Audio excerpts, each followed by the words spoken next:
I wasn't expecting much of a challenge early on, and I was not disappointed.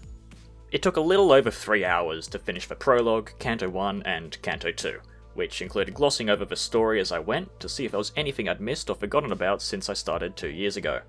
Found a few things, and half of them can remain forgotten about. We haven't heard about the aspect in ages, and Dante's ability to direct his voice to a single sinner seems to go largely unused.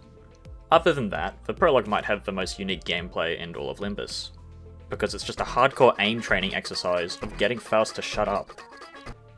The most important thing I learned was that apparently there's lunacy bonuses in the Prologue. I went back and checked my account and I just had not claimed any of them. Canto I is where the run really begins. Armed with the mightiest 4 sinners I was given, I set out in search of the greatest strategy available to me. The win rate button with IDs leveling up, purely from the experience of stage clears, was enough to get through the Canto. I'm hoping that this will eventually stop working, but with how much some individuals love this button, I'm a little scared. What replaying Canto I did for me was really highlight that Faust should not be the one teaching you how to play. I am so glad that she teaches you how to reset the camera by clicking on a little knobbly thing, but will never tell you that you can overclock ego. The way I initially found that out was in Canto V on accident.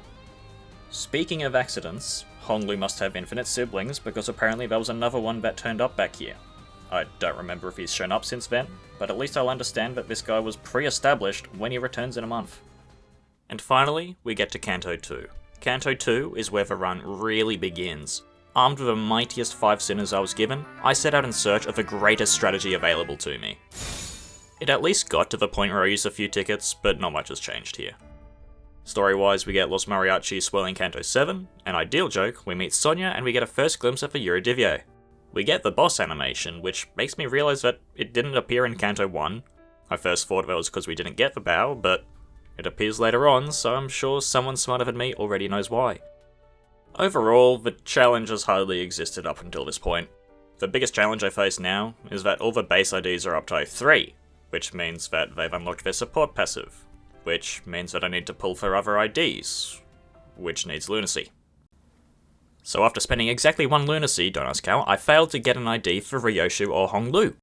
And now I just can't activate Gluttony, Resonance, or use Sloth abilities. At least it's a challenge now. And finally, we get to Canto III. Canto III is where the run really begins.